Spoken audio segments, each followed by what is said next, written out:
Hi everybody, नमस्कार मित्रांनो. तर काय चाललं आहे तुमचं? Good morning. तर आज आमच्या नाश्त्याचा बेद आहे इडली बनवण्याची रेसिपी. तर रात्री तिले बडबड करत होता की कशाला करते असं आणि तसं म्हणून. तरी पण म्हणलं पोरांना काहीतरी वेगळं चारावं म्हणून मी इडल्या करायचं ठरवलं होतं. तर इडल्यासाठी लागणारं सामान आपलं आटा पण मिळतो आयताच, पण मी तो काय आटा आणलेला नाही आहे. इडल्याचा बॅटर मिळतो, इडल्यांचं बॅटर मिळतं म्हणून मी 1 किलो रवा आणला होता इडल्यांचा. दही आणलं होतं. दही आणि रवा पूर्ण मिक्स केला. हो का, पूर्ण रवा मिक्स केला आहे. पाणी टाकलं आहे, सोडा, मीठ, दही आणि रवा पूर्ण हलवून घेतलं आहे आणि तासभर मी भिजू घातलं आहे. आंबूस व्हावं म्हणून, चांगलं मुरावं म्हणून.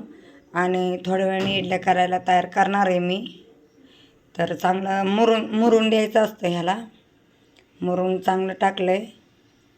तर मग कसं वाटतं ते तुम्ही कमेंट करून सांगा. आणि आम्हाला काय सांबार आवडत नाही, त्याच्यामुळे आम्ही शेंगदाण्याची मस्तपैकी चटणी बनवलेली आहे.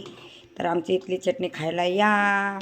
इतकी झणझणीत लागते, माझी पोरं नुसतं पेतात हे चटणी.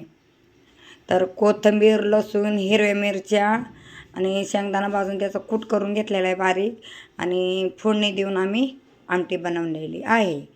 तर खायला या मित्रांनो आमची इडली. तर कमेंट करून सांगा आमटी. आणि आता थोड्या वेळाने मी इडल्या तयार करायला घेणार आहे.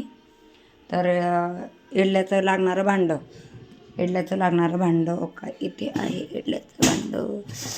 इडल्याचं भांडं तेल लावलं.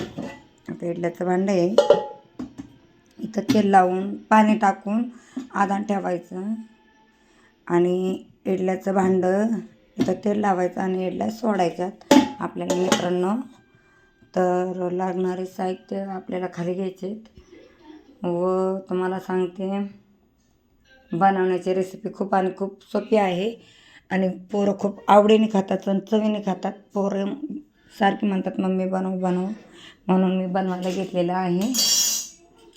तर तुम्ही सांगा कसं वाटतंय ती. मस्तपैकी झालेलं आहे, मस्त मुरून झालेलं आहे. पळी ह्याच्यातच पडलेली दिसते काय नाही, अगं इथं पळी पडलेली दिसते. तर मित्रांनो मला पण तुम्ही इडल्या करायला शिकवा. तुमची रेसिपी सांगा, मी तुमची रेसिपी फॉलो करल आणि चांगल्यापैकी इडल्या बनवण्याची, छानपैकी इडल्या बनवण्याची मी पूर्ण